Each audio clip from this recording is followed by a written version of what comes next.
Hey readers, today we are in session 14 of our mystery unit. We finished 2 mystery books today. And so today we're going to talk about using some of the skills that we've been learning to make our reading better. You can read any book that's at your level. And let's try to really think about how we can improve. So today we're going to talk about goals and practice.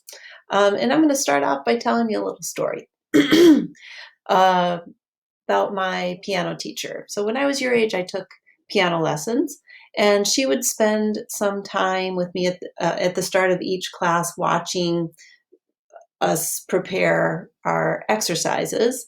And one day, after watching me, she came over and she gave me a tip. She said, when you want to hold a note, press the pedal like this. And I thought, oh, that's how you do that. After my teacher watched me change how I was playing, she moved to work with another kid. And I thought, wait a minute, I just started to learn this. And I wanted to pull her back and make her stay with me and keep helping me. But then I realized, oh, you know what? I can be my own teacher. I remember playing the piano after that and coaching myself as I played. And so I'm telling you this because the same way that I became my own piano teacher, pushing myself to practice, you will need to become your own reading coaches, pushing yourself to practice new and harder reading work. So today I want to remind you that one of the most powerful ways to improve as a reader is for you to decide that you are going to grow as a reader. Readers think about how they can get stronger as readers, and they set specific goals. And then you work on achieving those goals. Same with everything, right? That if you set a goal, you know what you're trying for. So today we're going to focus on self-assessment. We're going to look at our reading expectations for 3rd grade and set goals for our reading. So the first thing we're going to look at is a goal for orienting yourself, your book, and yourself with the book. So you can see on this slide, and I'm going to give you this slide deck so that you can look at these slowly and really think about them and choose one to do. So we're only going to talk about 4 different things, even though there are a whole bunch of goals for 3rd grade, but these are the ones that I think are important. So this one has to do with orienting. In 2nd grade, it was important to make sure that you previewed the book title, you knew that you had to look at the cover and the back blurb and the chapter titles so you could figure out who was in the story and what might happen. And then you might ask yourself, what's the big problem, right? So that's what you did in 2nd grade. In 3rd grade, you did that, all of that, plus you try to figure out where is it taking place, what's the setting, and what is the main storyline or plot. So you're adding things on. In 4th grade, you're going to do even more work. So you can read the 4th grade one if you want. The 3rd grade, envisioning and predicting goals. So at the end of 2nd grade, you were trying to read, as you read, you made a movie in your mind, picturing what was happening, right? That's what we call envisioning. And you could add some details from the pictures. Sometimes you might start with the pictures and then add words. And then you would predict what might happen. So in 3rd grade, you make a mental movie just the same as you did in 2nd grade, and you imagine more. You imagine the setting, the characters, the events, the characters' reactions to the things that are going on. And then you predict what the main character will do or say or think based on all the things that you've learned. And then you can explain why you made your prediction. So that's the big difference between 2nd grade and 3rd grade. Now you don't just predict, now you have to say why. And then in 4th grade, you have to really base your predictions on specific things in the story. So that's that. That's that strand. And today, I'm going to show you 2 more, but today I want you to choose one of these things to do. So as I'm talking, really think to yourself, what do I need to work on? Everybody's got different things. Some people are already really good at this. Some people are not. So let's try to make sure that we're thinking about these things. All right. So this one is called word work or word solving.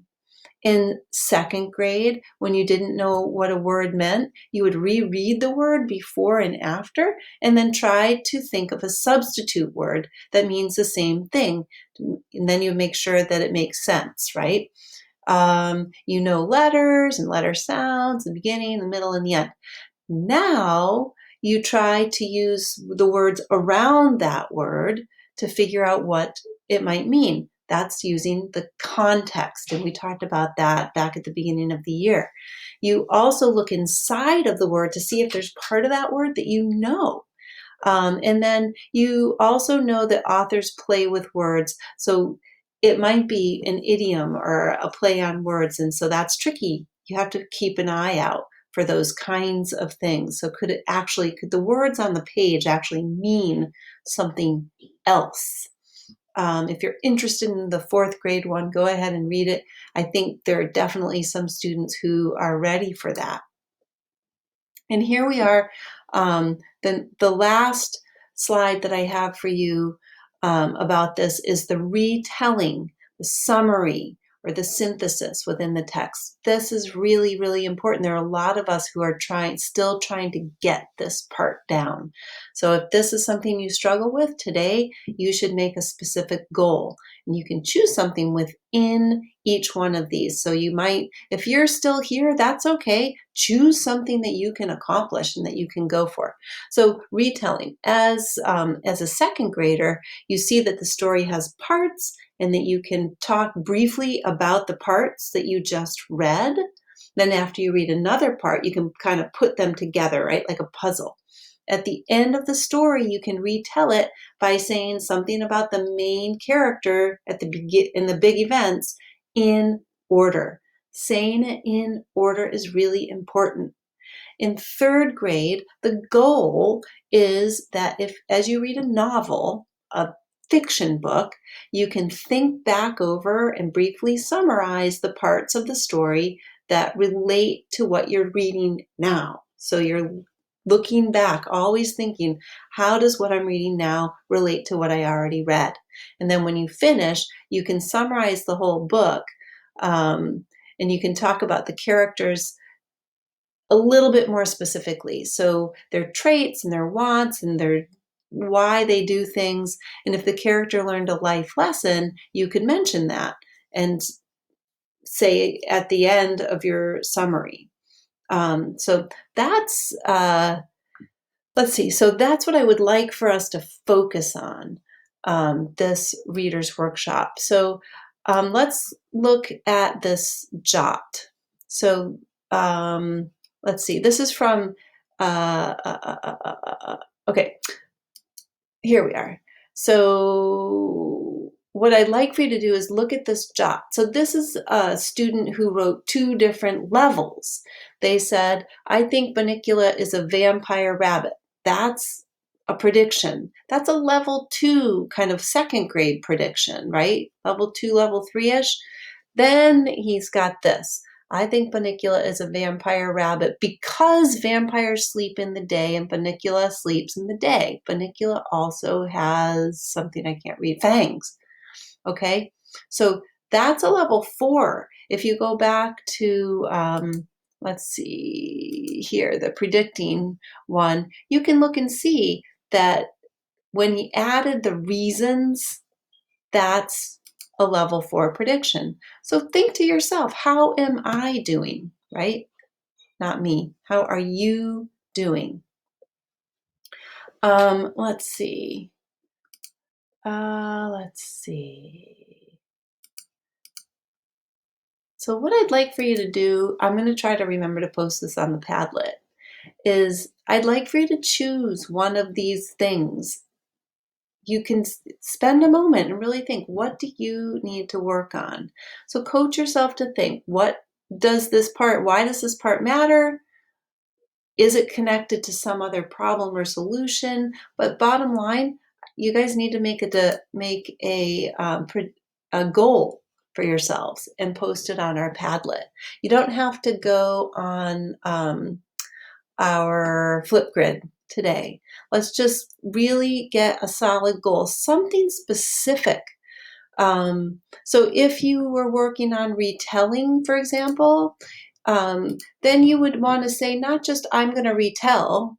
You might say I'm going to retell after each section, or I'm going to retell at the end of the chapter, and I'm going to make sure that I include characters and big events and problems. I'm going to retell, let's see, I don't know.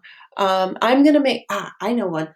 I'm going to make sure that when I retell, I start at the beginning and go to the middle and then the end so that I'm retelling in order. So do you see how I'm using these ideas to pull something out and make that a goal for myself? And you can do that with any of these. If you're a person who really needs to make sure that they understand how this book is going to work, this slide is for you, orienting. If you're a person who still struggles to make specific predictions, this is probably a good one for you. If this is work for you, if you're still struggling to read words or to make sense of some words, this is a really good one. And if you are working on retelling, this slide here would be the one for you to really focus on today. That's it. So enjoy your books. So again, you can read whatever you want. You do not have to read a mystery book, but the book has to be at your level. Absolutely has to be at your level.